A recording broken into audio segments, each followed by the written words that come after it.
In sports action photography, the winners are Rick Egan of the Salt Lake Tribune for this picture called Angry Bull. The judge said this was a close call in a very competitive category.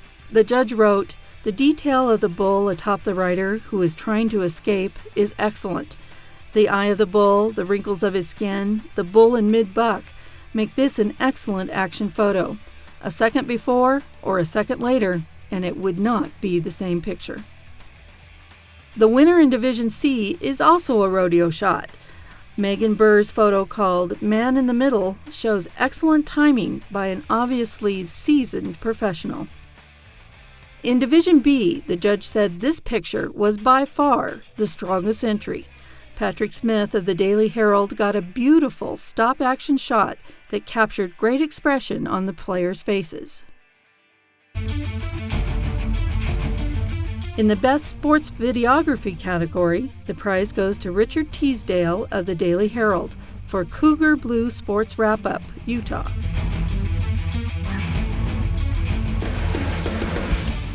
The video footage of this game is top-notch, said the judge, and the sound is outstanding. For Best Sports Feature Photography, in reaction to the Division B winner, the judges wrote, "I love the photographer who turns around on the sidelines.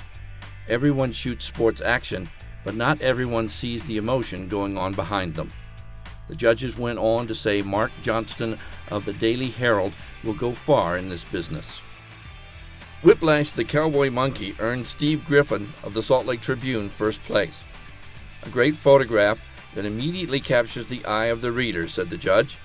The intensity of the dog, Whiplash, holding on for dear life while wearing a goofy hat captured the judge's attention. "Doesn't get much better than this," the judge said. When the Youth World Archery Championships came to Weber State University's campus, Nate Crawford snapped this picture, winning him first place in Division C. The judges loved the photo's tight perspective and vivid color. The best personality profiles start with this radio entry.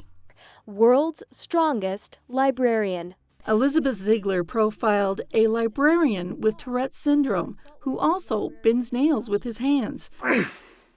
When he talks about Tourette's, his occasional tics, a twitch of the eye or arm, and occasional yelps become more frequent. He says these tics are like that distracting, maddening feeling you get just before you sneeze. You could hold that sneeze forever, but there's no relief in that. There's no satisfaction. The difference is with Tourette's. The judge wrote, "I like that you didn't exploit his Tourette's symptoms. You let him have his dignity."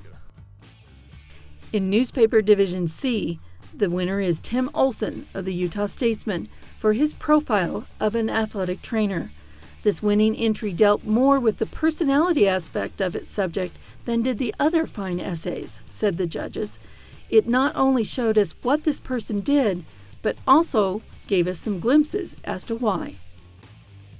This profile of artist Erasimo Fuentes earned Haley J. Keller of the Daily Universe first place honors.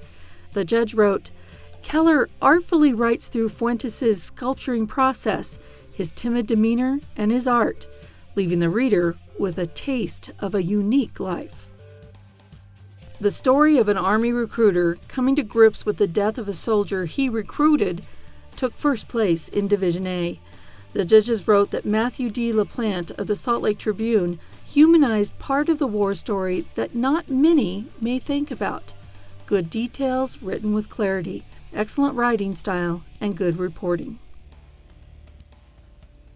This group of runners gives the term running for your life new meaning. They proudly wear shirts that say cancer can't stop us. The judges said Jennifer Stagg's story about cancer patients running a race was heroic without being patronizing. The judges called it an inspirational story that was well written, shot, and edited with good interviews. Stupid chemo. Some people would say you really shouldn't be running in your condition. If not now, when?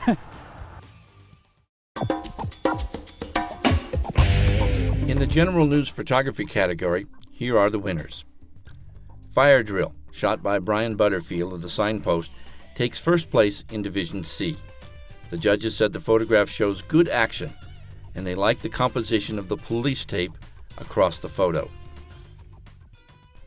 This photo, taken at a memorial service for a band teacher killed in a bus crash, is described as an emotion-packed photo. The judges said the anguish on the students' faces tells the entire story. A well-deserved first place for Ashley Frunsell of the Daily Herald. The pure joy and emotion shown by a boy makes this photograph jump out, is how the judges described Scott Winterton's winning photo in the Deseret News. The judges wrote, "It was perfect timing, especially with the smiles from the ladies in the background. A wonderful photo with a lot of expression that makes it stand out." For Best Review or Criticism, first place in Division A goes to Ellen Fag-Wiest of the Salt Lake Tribune for Why in Days Matters in a Town Like This. The judges described the piece as an entertaining and insightful look at a play that strikes a particular chord in a city whose religious differences are often on display. A humorous and entertaining review is how the judges described this review of an MC Hammer and Vanilla Ice concert.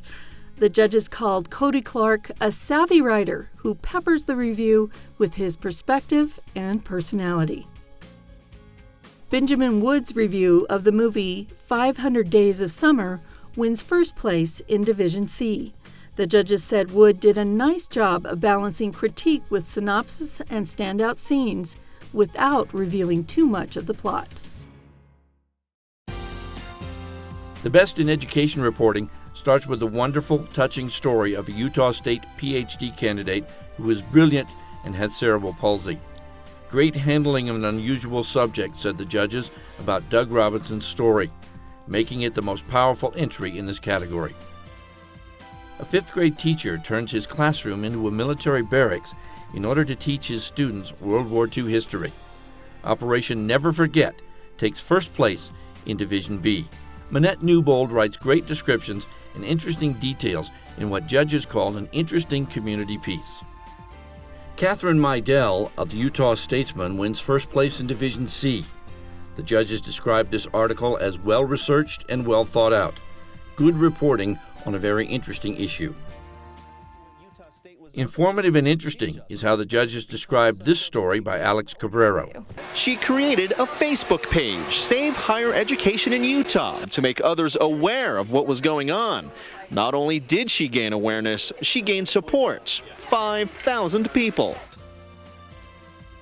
The winning entry in radio is Surviving the Cost of College by KSL's Mary Richards. One of the newest Wildcats at Weber State is scraping together every way to pay for it. Judges said the story offered helpful information for parents and considered several alternatives for paying college tuition. That's right, the Lions Club. Weber's financial aid director, Jed Spencer.